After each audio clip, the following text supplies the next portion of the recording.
Isso aqui. Ai, Boa tarde a não, todas, volta. a todos Aí. e a todos. Maravilha. Estamos aqui para mais uma conversa One of the Agora structuring sim, ideas né? Tá, of eu the vou film da desligar, tá? competição. is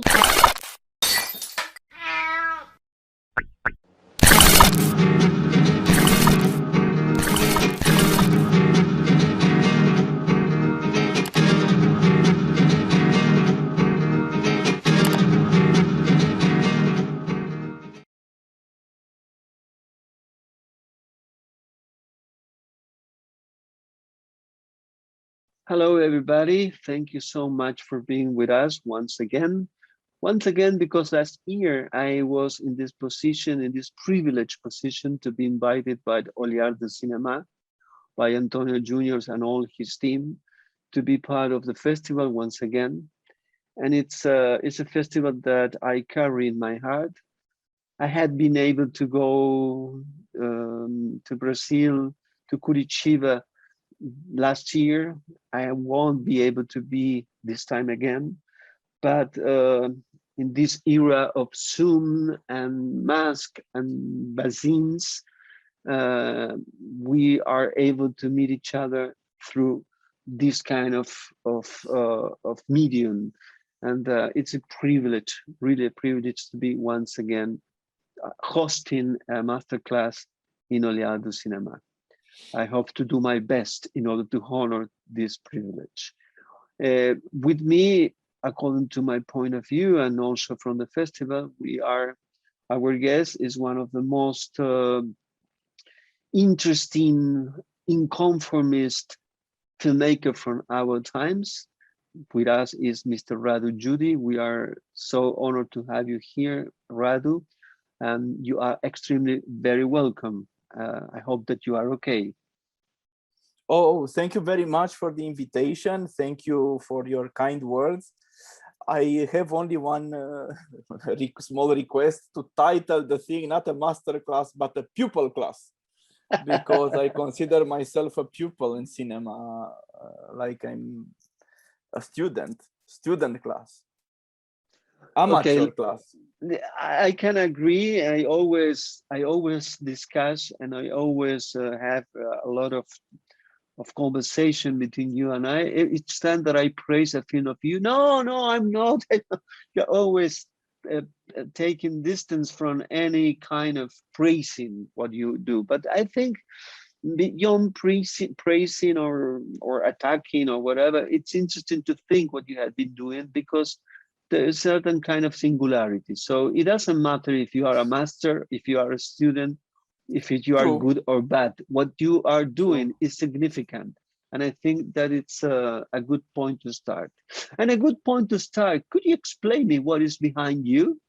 Because I know what it is, but it would be lovely to know why it's behind you. Because I think in that small gesture, there is something to be thought.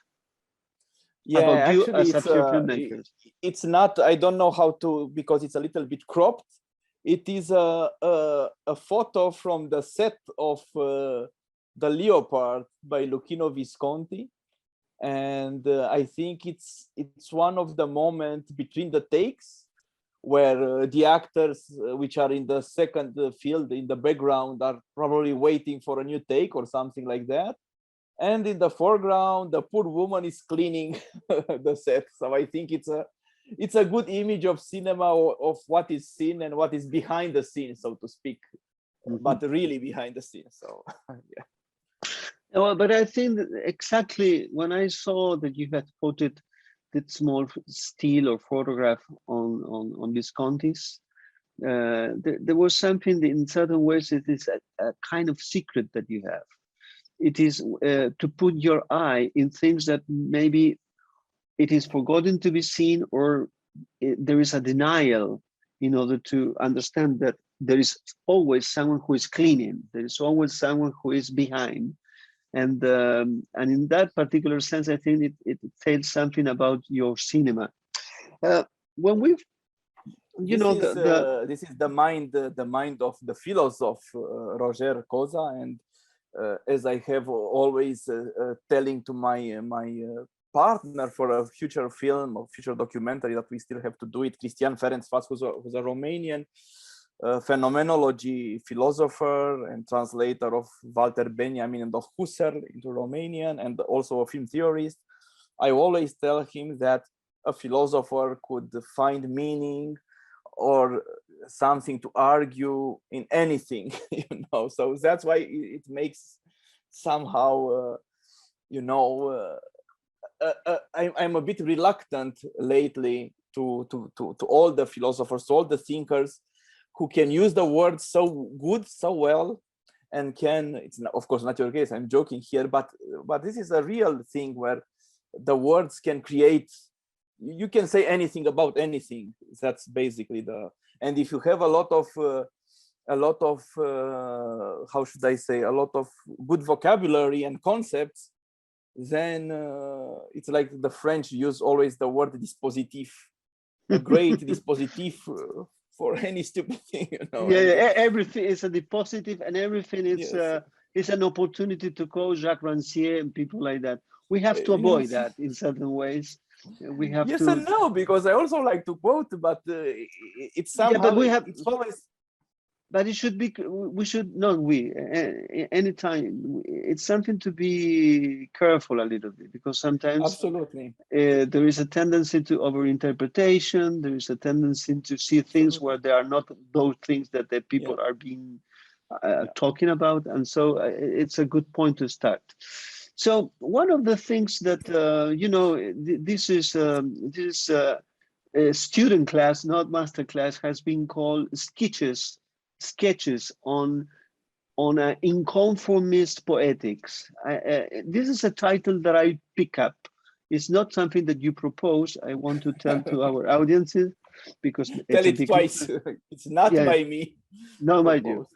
But I like to. I see in your cinema, from especially from Afrin till now, that there is always certain kind of urge to, which I think it came from a spirit, an inconformist spirit, in which through your cinema you are always putting attention in things, in periods of time, in certain kind of situation where there is no reconciliation, when there is something going on, but it's something which is a little bit uncomfortable to think of. And so through cinema, you are exploring those areas of human experience, Romanian history, European history, which also resembles in certain ways what is going on in the past, in the whole world, or nowadays. So I like to, firstly, to ask why you, like in films like in Bird of the Exit of Trains, or Scarlet Hearts, or Detonation, why you were interested in working with the past and bringing up to the present and vice versa. Like, and I don't care if we go down in history as a barbarians or the uppercase print. Well, I would say there's two things I can say about here. One, which is more complex but shorter to explain, because would be an influence of my my interest in history and my interest in a certain perspective on history. Like, probably the person who sums it up perfectly is Walter Benjamin. So it's a little bit of influence of this thinker who understood history always in relation to the present, with where a constellation is created by an event from nowadays which reflects one in the past, and so on and so forth. And that influence, of course, can be seen in the idea of montage later on in film, but not only in film. In literature, you have somebody like Sebald, or in other in photography, I don't know, in many other disciplines or arts. But that's, let's say, the intellectual answer, because there is another answer which is related to history, not to history, to recent history, to recent Romanian history of cinema, recent Romanian cinema, so to speak. I was trained and formed myself and educated in a first at the end of the dictatorship, of communist dictatorship, and then at the beginning of a chaotic period, or all things got together, neoliberalist economic system put together with the bigger power of the church, put together with renewal of old fascist ideas from the 30s and 40s, a period which was seen by many people after the revolution as a golden age, but something that was quite, well, not necessarily easy to understand and to justify, but easy to explain, because after 50 years of dictatorship, of course, people need to think that somewhere in the past there is a golden age. And what was the golden age of Romania? They said that should have been before communism came. And so these were the ideas mostly regarding the formation of my teenage years and young years. But in the same time, I discovered also, and I became interested as a citizen, I would say, as a person and as a citizen of Romania and of Europe. I was discovering with shock, because my family is not an intellectual family, or it's not something like that. We didn't have books at home. But little by little, I discovered the Romanian fascist past, the Romanian racist past, and that was an interest, but not as a future filmmaker. I mean, I never said when I was 20 years old, reading, let's say, a book like the one of Zigu Ornea about the fascist it's called the 30s Romanian extreme right wing, and it's about all the great intellectuals and their I mean, Cioran and Eliade and others about their collaboration and they being part of the Iron Guard and the fascist movements and so on and so forth. Then I became part in a cinema, and I was educated in a cinema, which I could say is most of the Romanian cinema, of the contemporary Romanian cinema, which sometimes can be brilliant, sometimes can be less so. It doesn't matter. I'm not discussing here quality or value. It's not my my job to do it. But most of it, maybe because it came after the dictatorship, where you were supposed or almost forced to be political, meaning making films with the line of the party. So people who wanted to be against that, so they had, which had a political attitude against that, were non-political. When Mircea Daniliuc was making just a film shot in the streets with direct live sound, with realist dialogues, that was a very strong political statement, you know. And then the 90s came, and another type of political cinema appeared, a kind of hysterical cinema against the communist dictatorship, made by sometimes by exactly the same people who made communist films before, you know. So all of a sudden, when in the 2000s, people like Cristi Puiu or Mungiu or Radu Muntean were starting to make films which forgot the historical part. They were not about communist party, not about the communist dictatorship crimes, but were, or in case of Mungiu, there were, but with the focus on the individual and on its problems. So it was like a kind of neorealism that we didn't have in Romania, because we had socialist realism in the same time that neorealism was existing. So all of a sudden, this was something very important for many of us who were young. And most of the Romanian films, as I said, good or bad, doesn't matter, are what you can call either are films about the present time, are films about relationship between people, like psychological films, let's say, and they are interested, if you want, and I think it's also something to reach an international audience, because as a Romanian, you know, you come from a small culture. In order to reach an international audience, you feel that you have to speak about, you know, so-called universal problems, love, death, old age, sickness, this kind of thing. So all the films are, we can call them metaphysical or existential, social metaphysical, social existential, and it's perfectly fine. I don't have a problem with that, but in the same time, without being programmatic in my case, I can see that looking backwards, I felt that there's, you know, because of this, there are other topics, like, as I said, the history of Romania, the longer history, not the communist dictatorship history, but what was before and what was before and what was the resonance with today. So what we can call historical and political films. So as opposed to metaphysical and non-historical. And this is also something that I felt very important and yes, unique in a way. I mean, if there is a differentiation between me and my colleagues, is the fact that they are metaphysical and I'm historical. Mm-hmm.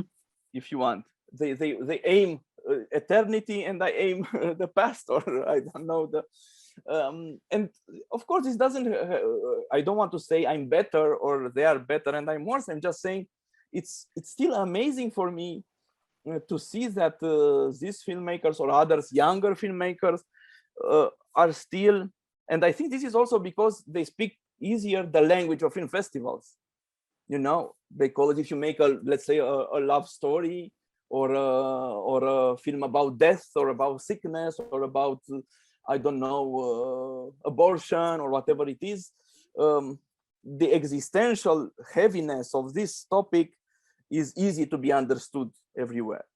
While, for instance, in the case of Scarred Hearts, when I made Scarred Hearts, one of the reviews after the premiere in Locarno Film Festival, I don't say the name because it's not, I don't have anything against the person. I even appreciate him. I even consider myself friend with him.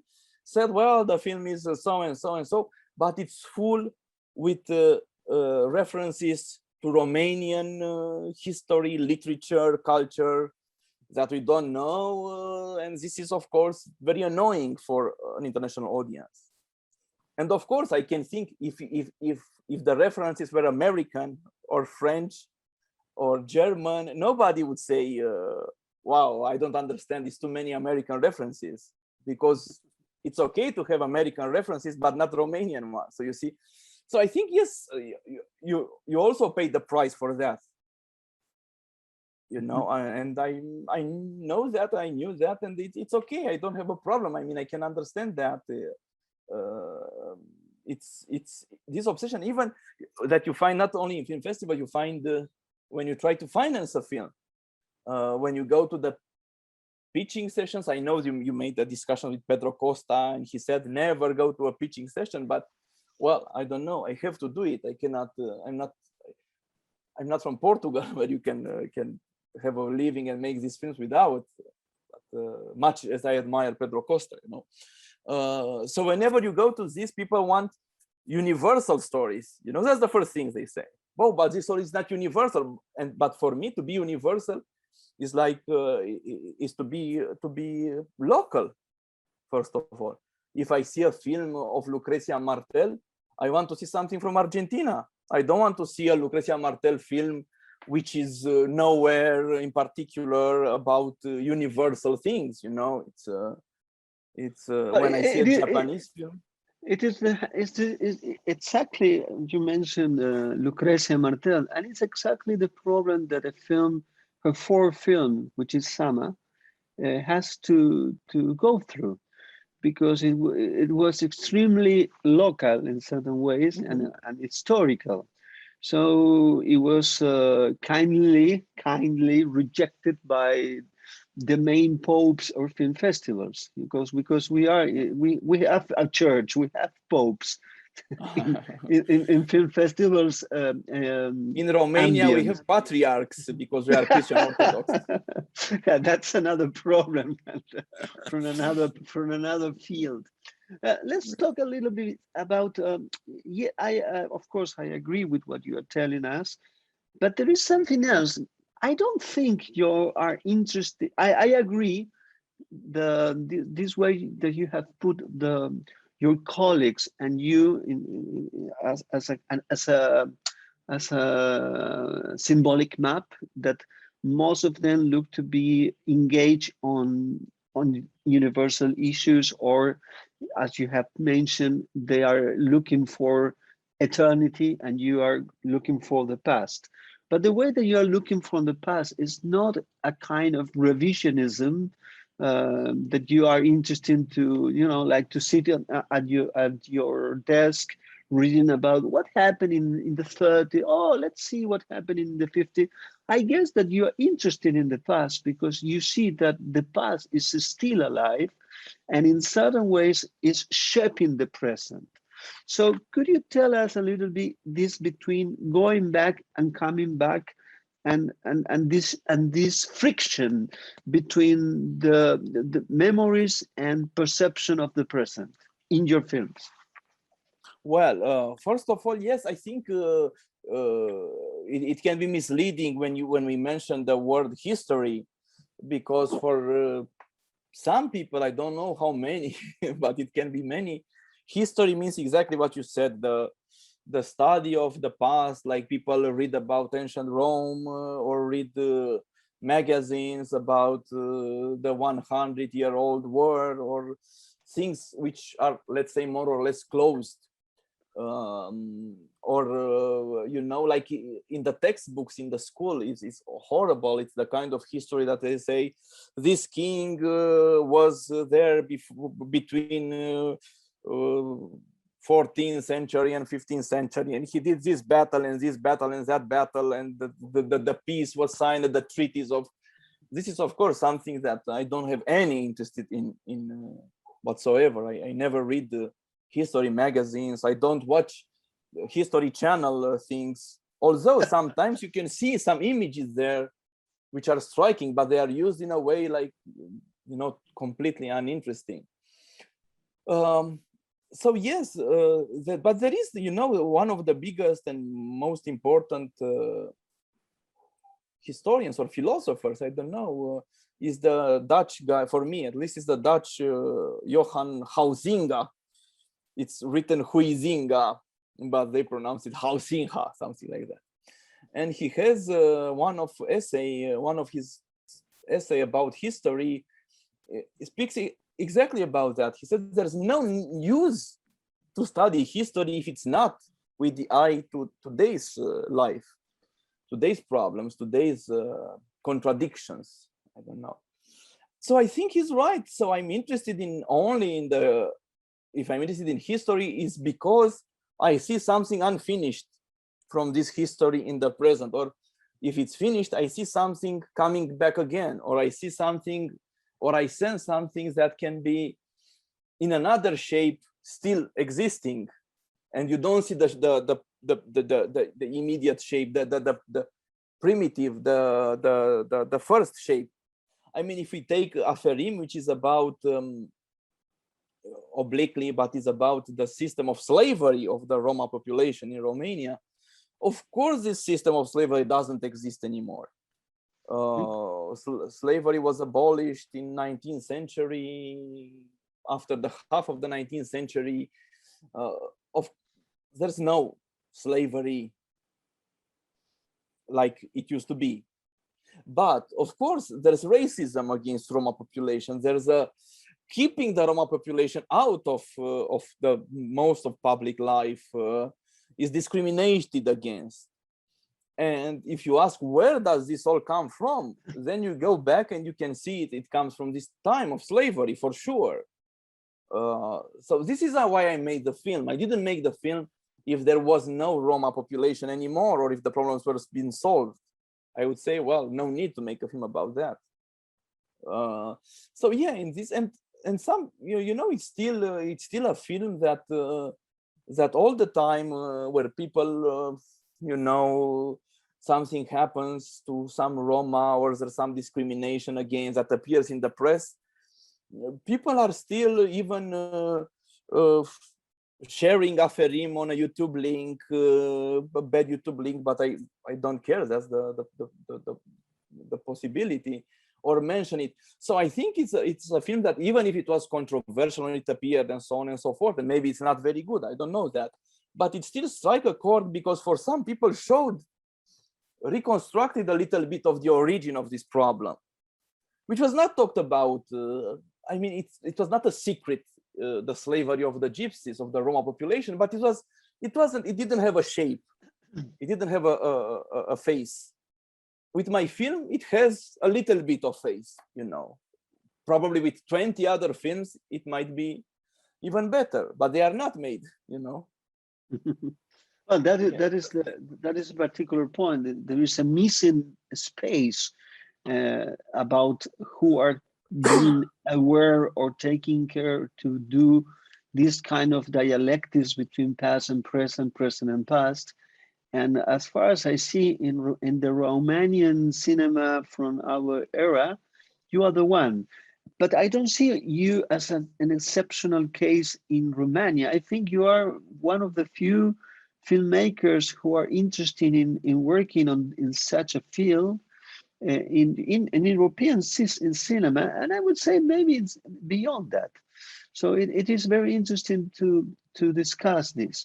There are many ways to go to the past and coming back.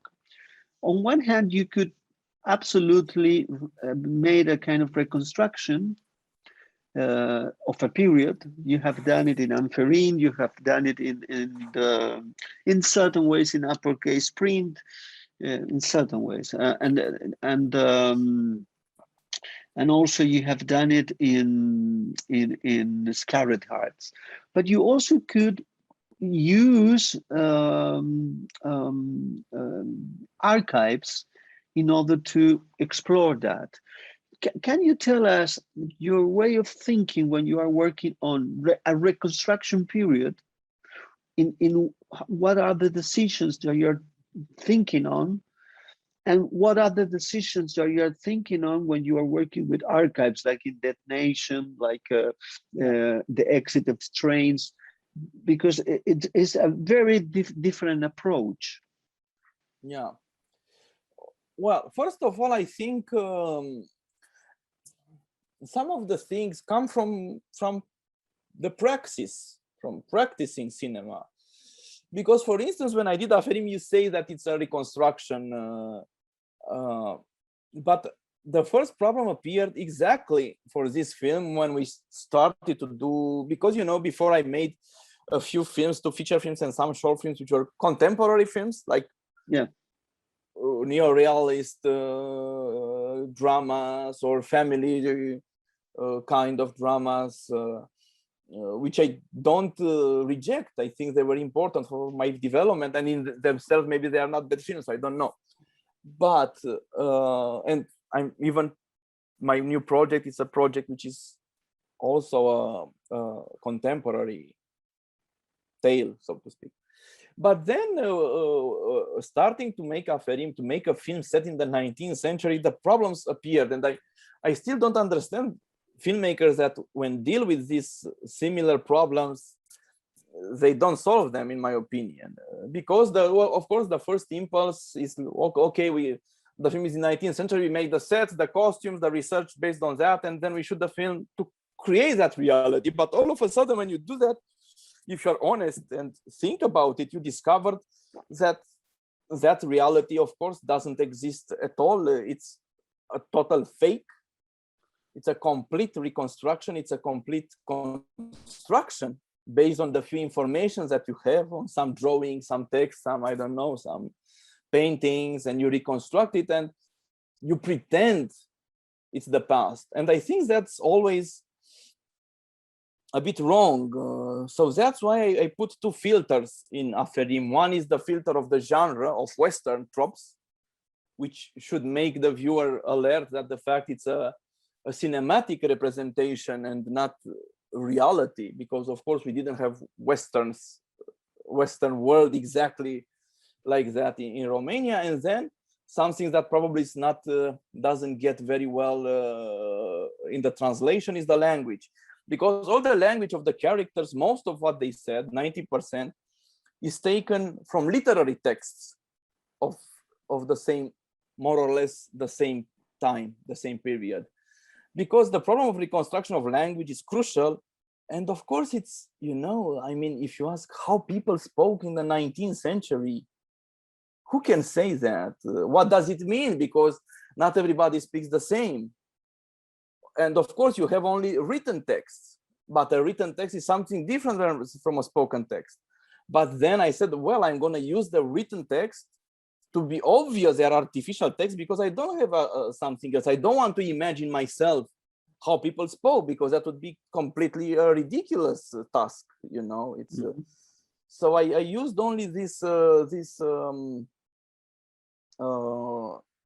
literary. It's very literary, the text in the film, and in an old language that half of it people don't really understand. I mean, Romanian don't get it, what it means, but of course you get the feeling and you get the ideas. So from that moment on, I understood that a reconstruction is not only impossible, but it's extremely questionable. And I would sum it up remembering a great text of Jean Baudrillard that spoke against a famous mini-series in the 70s called The Holocaust with Meryl Streep, which was extremely successful. It's a melodrama about a woman searching for her husband in a concentration camp and so on in the Second World War. And it was also for a big success in Germany. It created a new investigations of the young people towards the generation of their parents and grandparents and so on and so forth. But Baudrillard said that the film is completely wrong, the TV series, I mean, because it creates, by creating these realistical sets, costumes, dialogues, characters, creating this fake reality, this cinema reality, it creates for the viewers fake memories. So people watch the film, and when you will mention the Holocaust, for them it will be the memory of the film. And of course, Baudrillard says that's wrong, because Holocaust wasn't that soap opera film, was something extremely impossible to imagine in a way, and impossible to reconstruct in such a way. So without being, I don't know, unacceptable. So I think unconsciously I agree with that, and I always said I don't want to create fake memories, fake this fake reality. So always there is a layer of distance. There is some distance. In Scarred Hearts is the composition and the colors and the language again, and it's the text on the screen which breaks the film. In Barbarians is the massacre is not seen. It's a theatrical reconstruction in a market, in a square. In uppercase print the same. You don't see the offices of Securitate or the people. You see very obvious sets and so on and so forth. So I think that's the first and the most important problem of we're dealing with the past, is how you reconstruct it and how you give the viewer the idea of reconstruction. And now to get to the second part of your question, which is how you do with archive materials. Well, on one hand, it's the same thing, because cinema, I think, and this is what I tell to the students when I teach, and I try to convince them to form a life experience and to have a culture, because I said that contrary to other arts, cinema is something to put in connection things. It's not, you don't create anything, basically. You just have a text and an actor and an image and the music and the sound and the location and the costume and a camera, and you have to put this together. That's the job of the director. It's not to create, you know. It's very rarely, but not even the most creative people. Something like Apichat-Pong, he's also putting into relation a text, an actor, a space, a sounds, a blowing wind, so on and so forth. So then, of course, this operation of putting things into connection worked perfectly with archive materials. But even there, I try to give this idea, because you know we name them archive materials or documentary materials, but that's one way to put it. But always, because for instance in uppercase print there are archive materials, so-called considered documentary materials from Ceaușescu's time, but actually they should be considered fiction materials because it's propaganda. It's a kind of fiction that gives the feeling of documentary.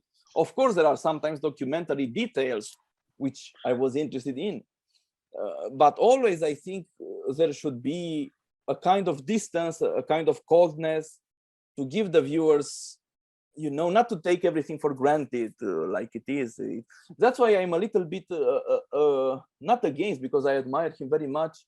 I think it's questionable what somebody like Sergei Loznitsa is doing in his archive material films, in found footage films, because, and I saw the last one, which is extremely impressive, but he's always adding these sounds. He creates a fake archive, not with image, but with sounds. You know, he recreates the sounds perfectly in a documentary manner to this. So I'm not sure this is a good way to do it. I think it's very effective in his films. It works very well, but I still have a question mark about that. Mm-hmm. I try more to let the viewer see the artifice and the artificiality of even this material. There is a book of Natalie Zedmond Davis, which has a great title that says it all. It's called The Fiction in Archive Documents. So yeah, it's always, as we know already, there's a big discussion. We should know that there's always a fiction element in a documentary image and vice versa, something documentary in what we call a fiction. You know, it's always that. It's always that.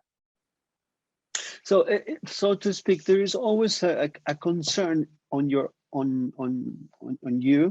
how to create a certain kind of distance in order to be always recognize the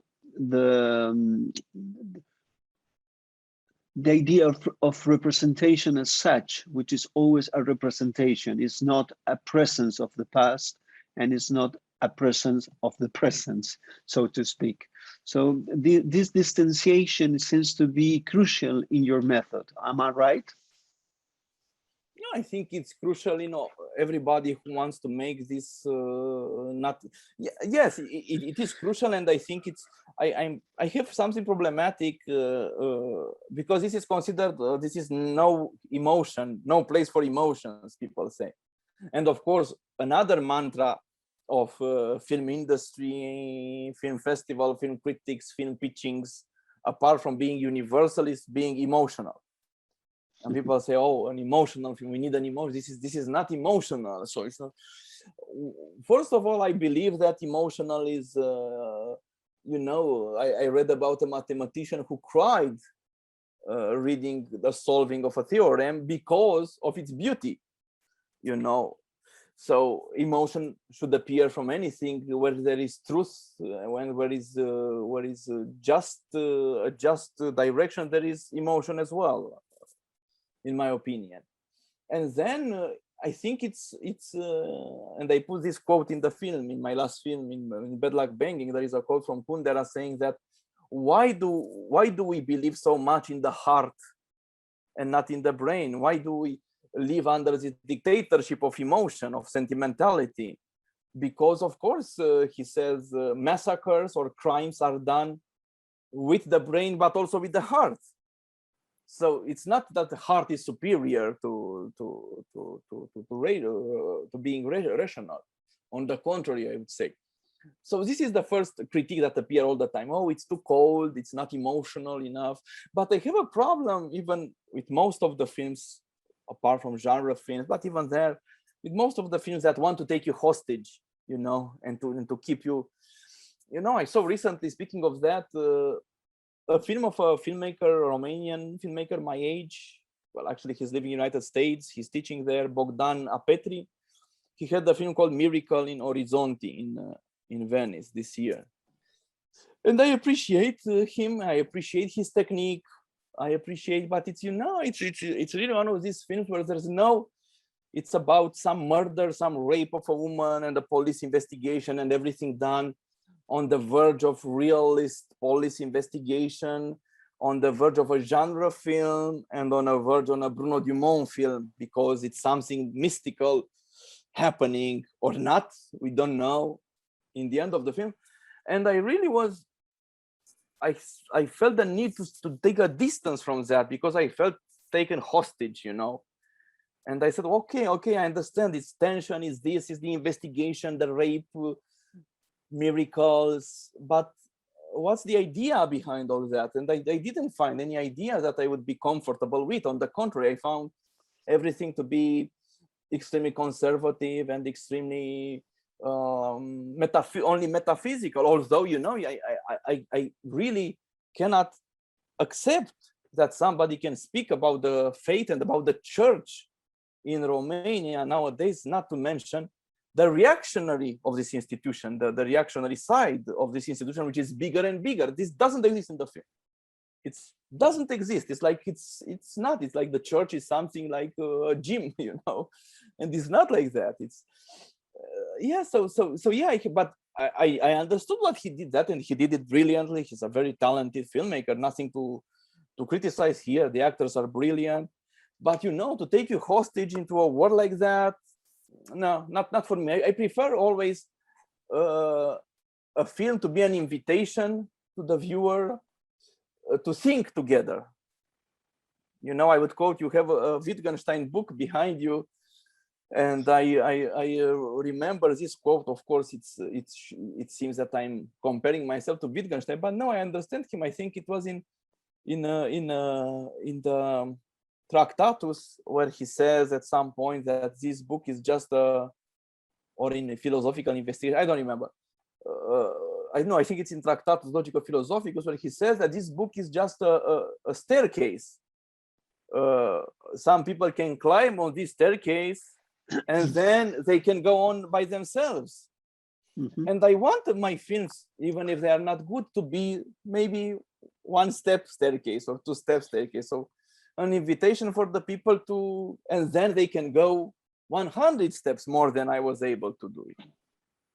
You know, this is why I think as a film, as a viewer and as a filmmaker, I want to think together with the film and with the filmmaker and with the viewers, and we all go together in this thinking. This is why I'm one of the people that appreciates film criticism. I don't see it a different thing.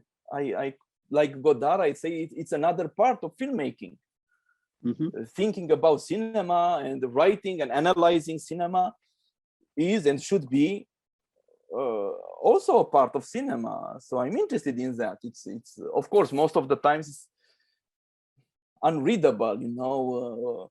It's exactly like after a short synopsis of the film, people say the actors are very good, the photography is done in reddish tones by such and such guy, the editing is perfect, the music maybe is a little bit too much, but all in all the tests are great, and you know, all this is not film criticism, I'm sorry to say.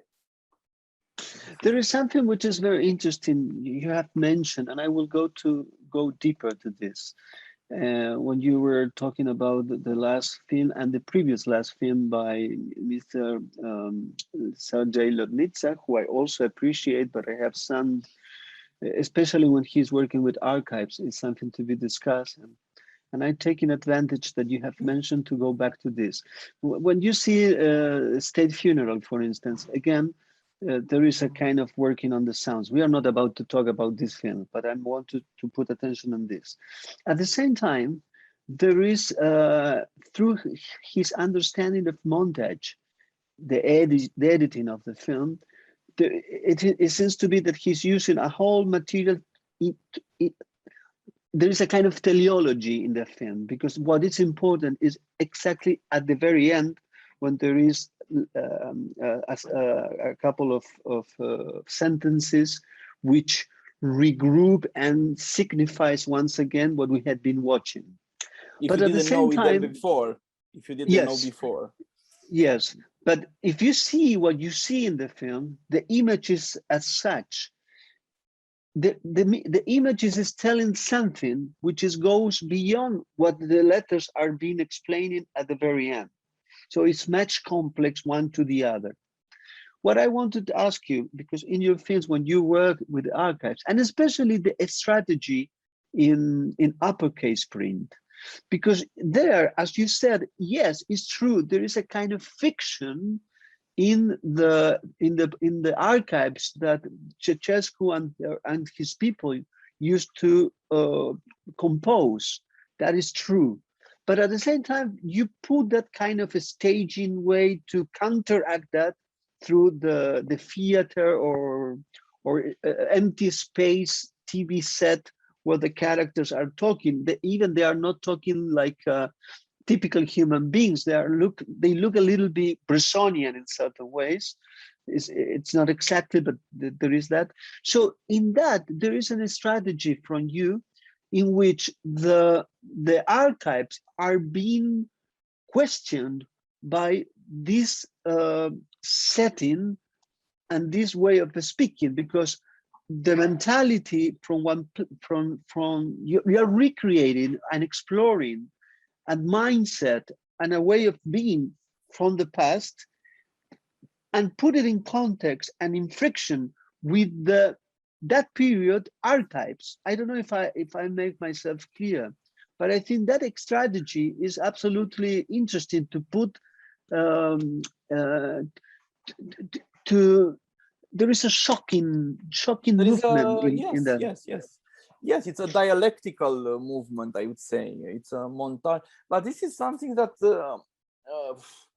I think was mandatory for me, because as I said, the film comes from in my mind. Not, I always receive, emails or Facebook messages from people saying, "Why don't you make a film about this story or this topic or this book or whatever it is?" And they are always right. I mean, why not? But I say, I don't have any idea. I mean, cinema idea about these things. So I cannot make a film without having an idea about the form, not only the topic. It's not the topic. Somebody said, make a film about Emil Cioran. No, it's not. Isn't it a good idea? He asked. I said, yeah, it would be a great idea, but I don't have a cinema idea, so I cannot make a film. So in this I would love to see a film by yours about Cioran. I would like to see a film of anybody about Cioran, but it's so in this case, it was, of course, the idea was to make a clash, as you said, between two sets of documents. One is the documents of a Securitate file being brought to life by actors reciting it, but it's basically a text. And this goes together or goes against to another type of materials, which is the propaganda material. So it's like the most official materials were the television materials, and the most secret materials, which were the Securitate, the secret police materials. So it's a clash between this. And I think it's something, I'm proud of that film, and I'm proud of Gianina Cărbunariu, who wrote a documentary play before that, where I took the inspiration from. And well, then it was somehow, of course, criticized. For instance, Andrei Gorzov, who's probably the best Romanian film critic, said, well, the film is good, but it's a bit monotonous. Yeah, and I think he's right. But in the other hand, I would say in my defense that that was the idea of this film. So it had to be like that. It had to keep this principle, even if it becomes predictable, so to speak. So I think he's right. But in the other hand, as I said, I would say that, yeah, but it's a film based on one idea, not many. Maybe it's not enough, or one or two ideas, but I wanted to have this idea expressed. And me mixing also film theater, and there's nothing that the filmmaker considers to be worst saying about him or her, but that he or she is making film theater. Mm-hmm. This is the most insulting things for many people, and so I wanted to go against this idea. And let's remember Serge Danet, who said about a film that it's filmed cinema, you know. And I think I understand what he means. If it's a such a conventional way to make cinema, it's not cinema anymore, it's filmed cinema, like film theater in a way. So yeah, I think that's my answer. It was yeah, this desire to clash these two types of documents, to use a little bit the ideas of Eisenstein in this form. It seems to be that for you, it's one of the main sources of your poetics. Recently, you have done a film made by an idea by him. It's a short film. It's Caricaturana. Yeah. And it seems to be that for you, it's an important. It's not. I wouldn't say the word inspiration, but it is like if you were. If you feel part of that tradition, if I am able to say that, don't you think so? Or how do you see that? Completely. It's something. Yes, Eisenstein is very important, of course, as a great filmmaker that we all know about, but he's also a great, even more complex in a way in his writings. Because some of the films he couldn't do, some of the films were destroyed, like and I'm thinking, you know, to make a film based on the screenplay of Bejin Meadow of Eisenstein and Isaac Babel. I want to do something with that. A friend of mine, Helen Gerritsen from Wiesbaden Film Festival, who knows Russian very well, found the original screenplay of Eisenstein and Isaac Babel and translated for in English. So I have the script and I'm thinking to do something with it. Don't know what yet. Maybe this is something that I would like to ask you, because I'm also surprised about each time that there is a new film by you. There is for me a kind of surprise. You have done recently a kind of very intelligent essay on toys, which is called Plastic Semiotic. Or as I said, Caricaturana, and each then somehow the uppercase print or the exit of trains. So there is always something that you connect as a whole, but at the same time there is always different paths. So I will ask if you can rework on how do you decide a film to be done. I don't know if because it's very interesting. First of all, it doesn't look like, as other filmmakers I know, that they have a kind of programmatic agenda. We go there to here to there to here and so on. But in you, there is always a kind of surprise, because from Afrin you go to a Scarlet Heart, and then it came the nation. So you say, oh, okay, he's working now in archives, and somehow, I don't care if we go down in history as barbarians. So it's such a kind of unpredictable steps that I'm interested to look like to go to that. And of course, the film that we have not yet spoken that we should, which is Bad Luck Banging or loony porn, which is something that I like to go deeper in a few moments. Yeah, well, it's hard. Well, first of all, I'm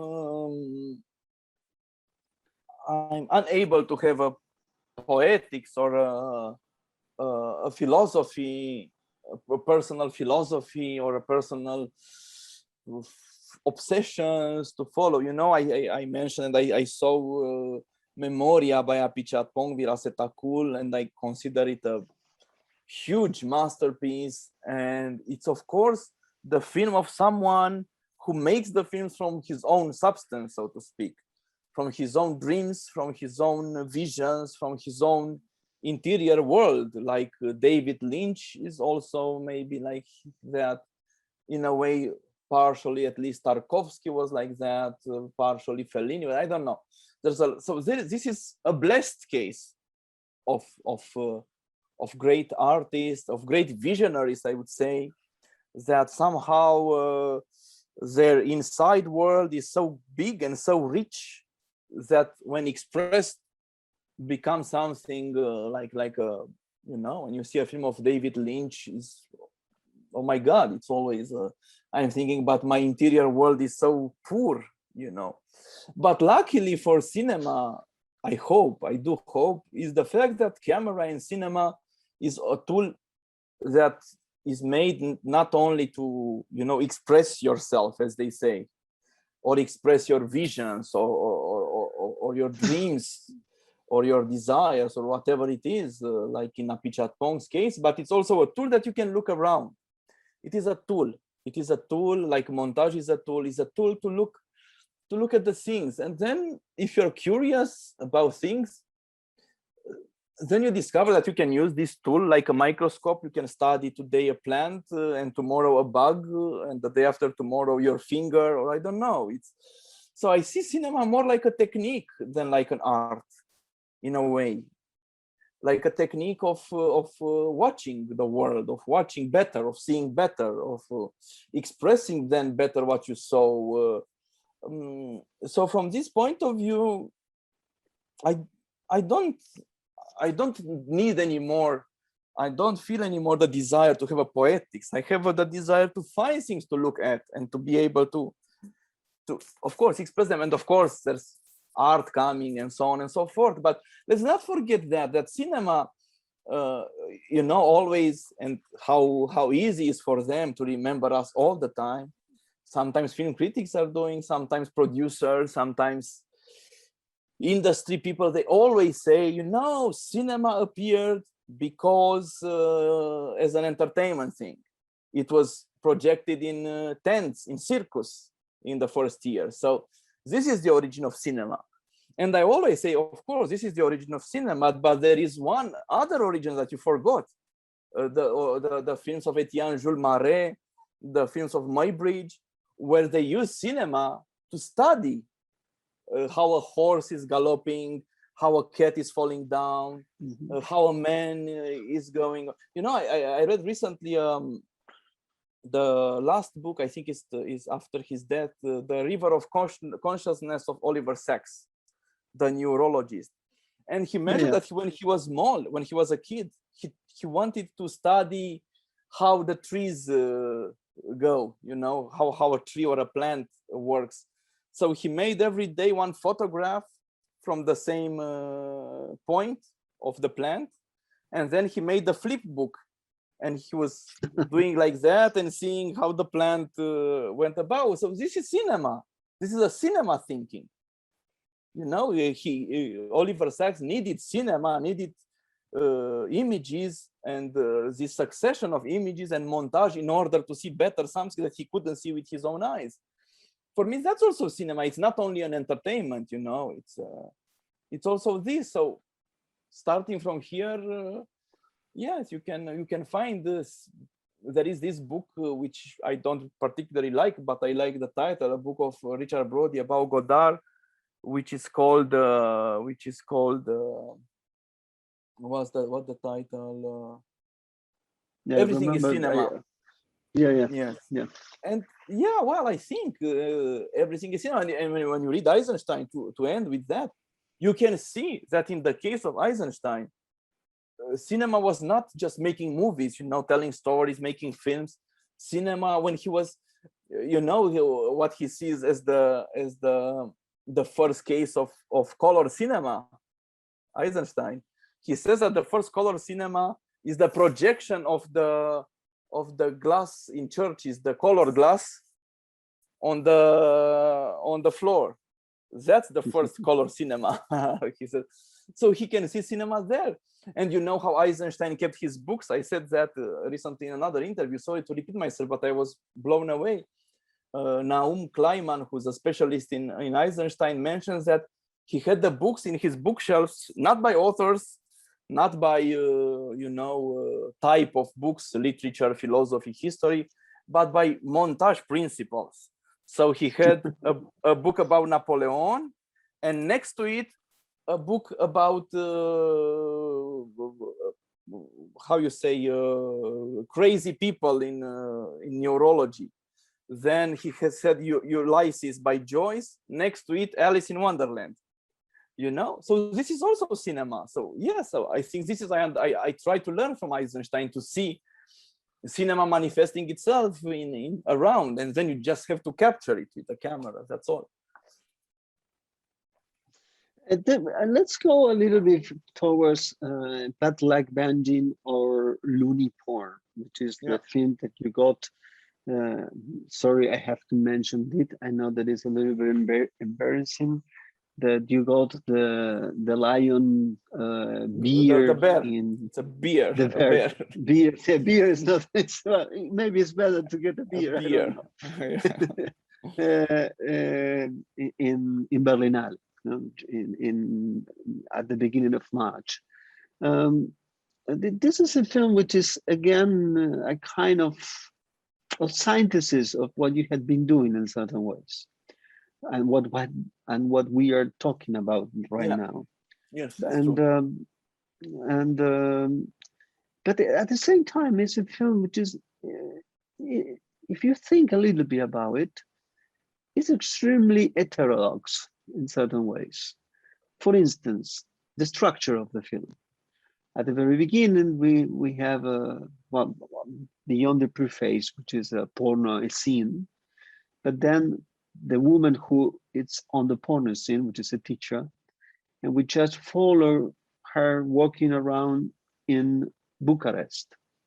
So there is a certain kind of poetics in that particular section of the film, in which we see, on the other hand, what is going on in Bucharest after the big pandemic moment, and the way that the camera works from left to the right in a kind of different movement camera, have a feeling, an understanding of Bucharest nowadays.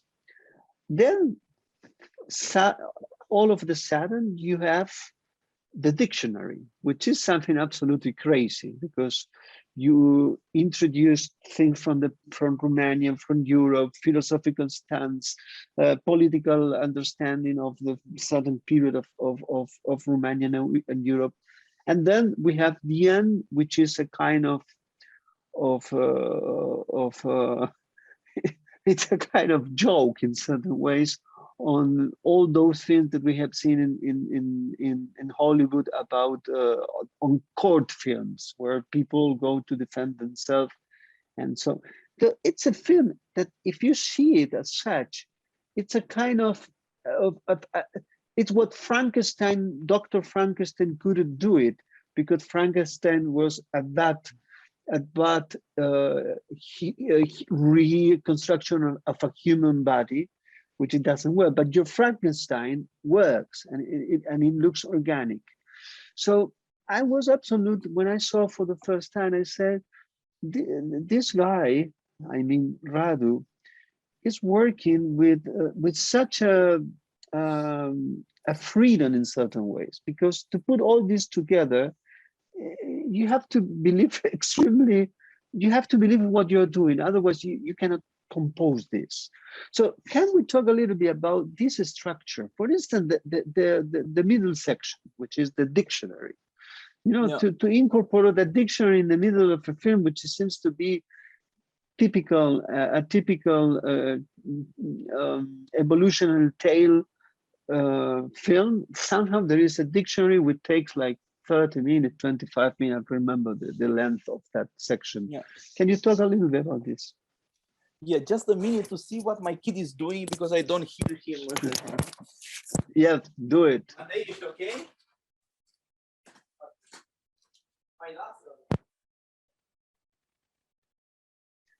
You see, this is live. We are not pretending anything. Meanwhile, he is checking where is his lovely child, Mateo. He has two. I was explaining the audiences about who is Mateo. Yes, one I'm of your sorry. children. No, he's fantastic. He was playing next door, so I didn't hear him. So And I consider that we couldn't think about plastic semiotic if Mateo was not in your life. it's my revenge against my children, that film. I think. Anyway, we were talking about bad luck, yeah. bad gene. Or... Yes, I remember the question. First of all, I would make a small correction. The film got the Golden Bear, it's true, and it's a great honor, and I'm very happy that it happened. But let's not forget that it was because of the conditions of the pandemic, the jury of this year's festival was not as it usually in a regular festival or important festival. The jury is always composed, including at least 1 or 2 Hollywood actors, at least 1 or 2 producers, and only 1 or 2 filmmakers, and very rarely 1 film critic. I don't know. So in this case, Carlos Chatian has this idea, which I think it's great, to put together 6 filmmakers which previously won a Golden Bear, including people like Nadav Lapid or Jasmila Zbanic, whom I admire very much, or our Romanian Adina Pintinie, who I also appreciate a lot, and so on and so forth, actually all the others. And I think that if the film won an important prize, it's because it was a jury of filmmakers. I'm sure that if it was a jury with stars, with Hollywood stars and something, it wouldn't have happened. And I don't despise, so don't get me wrong, I don't despise Hollywood, I don't despise Hollywood stars. I just happen to understand during the years that these people usually have a taste for more straightforward and more commercial cinema. It's something normal, it comes from their background, it's okay. So that's the thing with the award, first of all. Then it's true that the film, I'm happy that you mentioned the word free, you know, it's this, this great story of the last film of Chaplin that people considered bad. And Rossellini saw the film and he said, well, maybe it's a bad film, but it's the film of a free man. And I think that's the most beautiful thing somebody can say about a film or a filmmaker.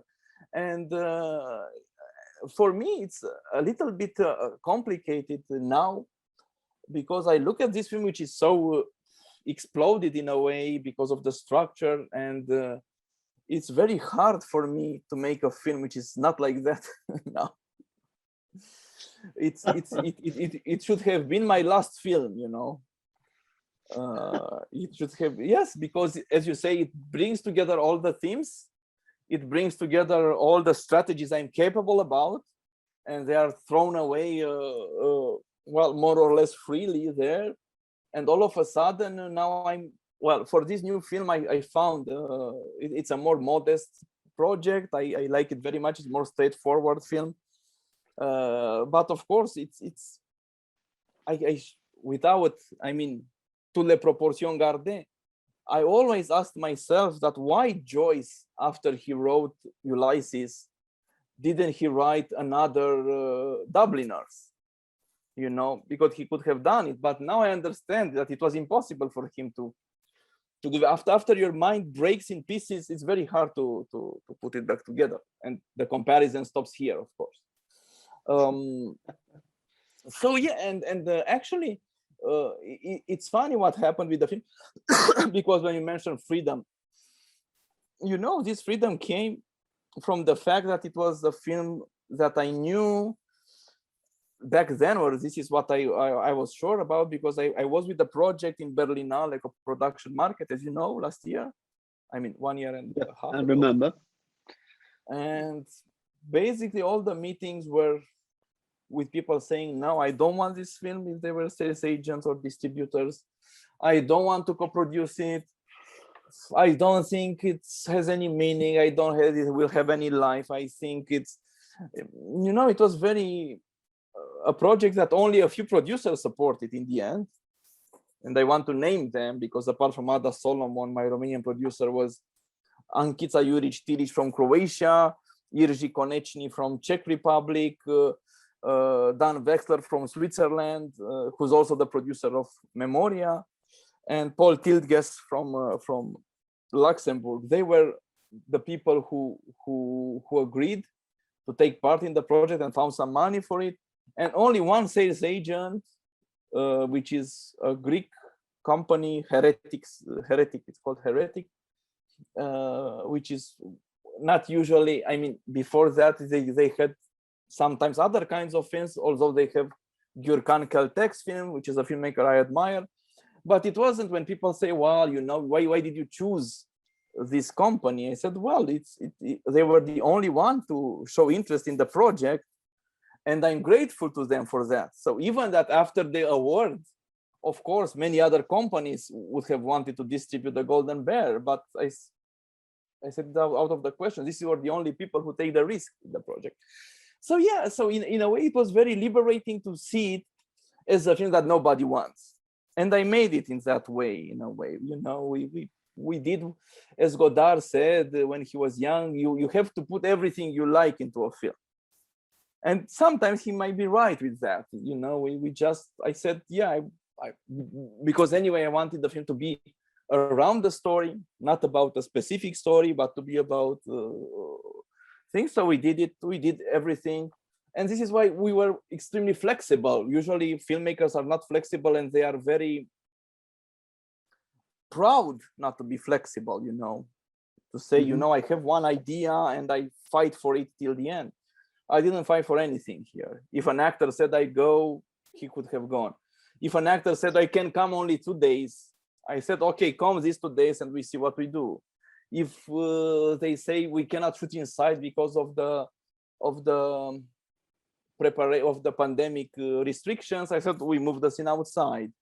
I said that we put masks on the actors. I said, so I accepted everything. It was a very Zen or Taoist attitude, if you want to go on a higher plane. Da, Matei. Nu se poate acum. Stai să termin asta, te rog frumos.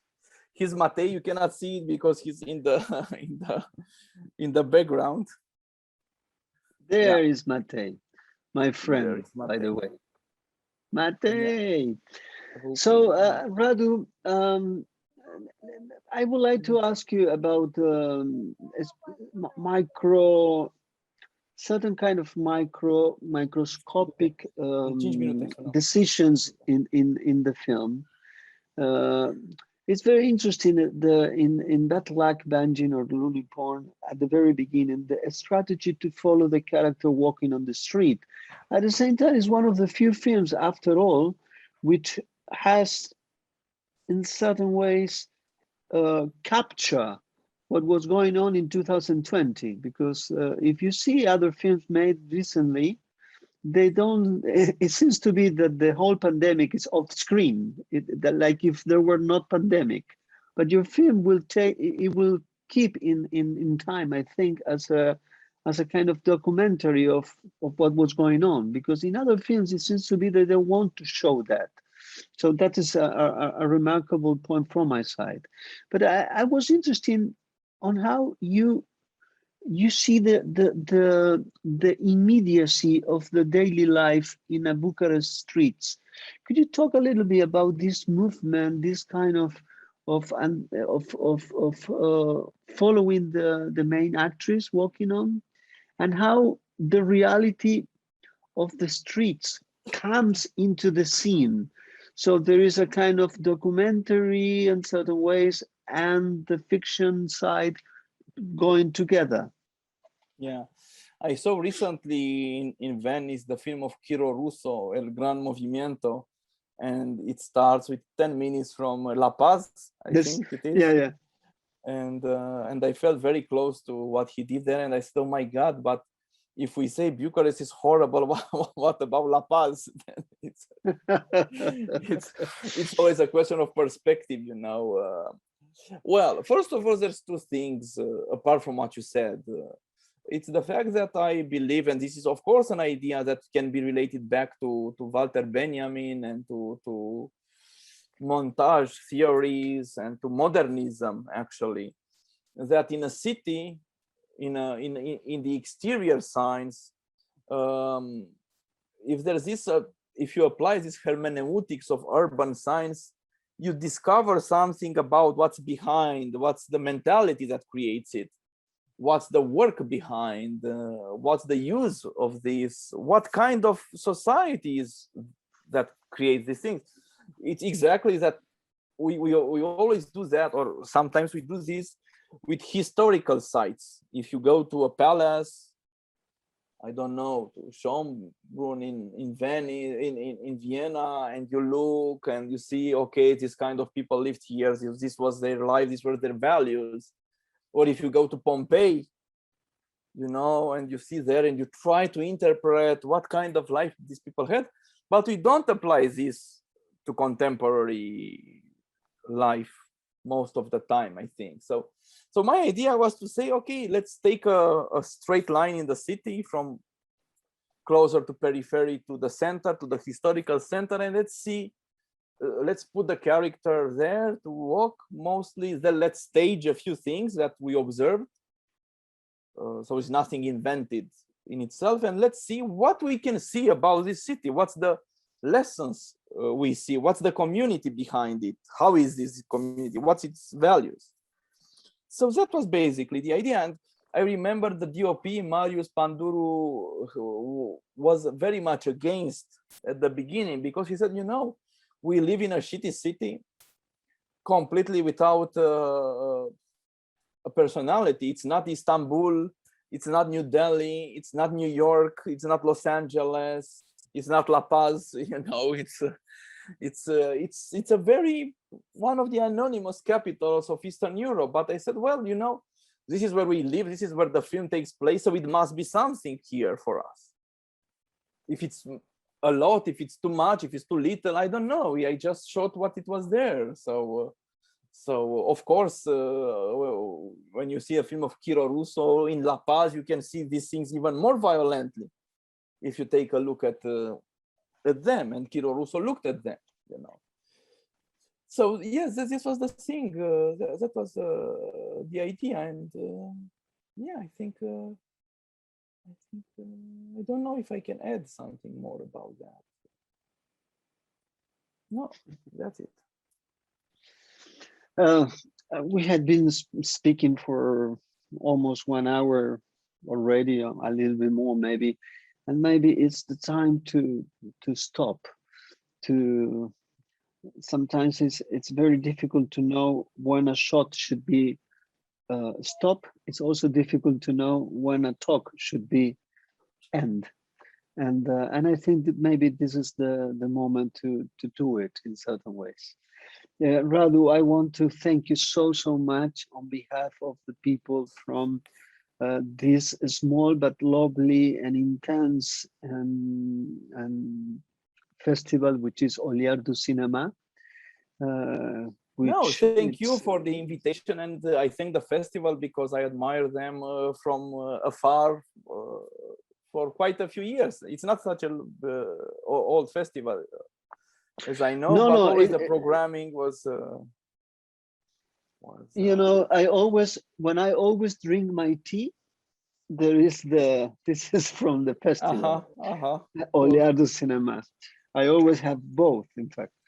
And yes, it's a lovely festival, and it's a lovely festival. It's a small, but it's big in certain ways. And for me, from Brazil, is one of the few festivals which makes a difference, which is not following the agenda that every festival nowadays are following. So that is the reason that maybe you are here.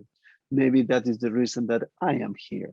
And so on behalf of the festival, I want to thank you. Myself, I want to thank you for your time, and I hope to see you soon somewhere if destiny help us to bring each other near one to the other and to be talking once again on cinema. Thank you, Radu. Thank you, Roger. Thank you to all the audience, and obrigado to all. Bye-bye.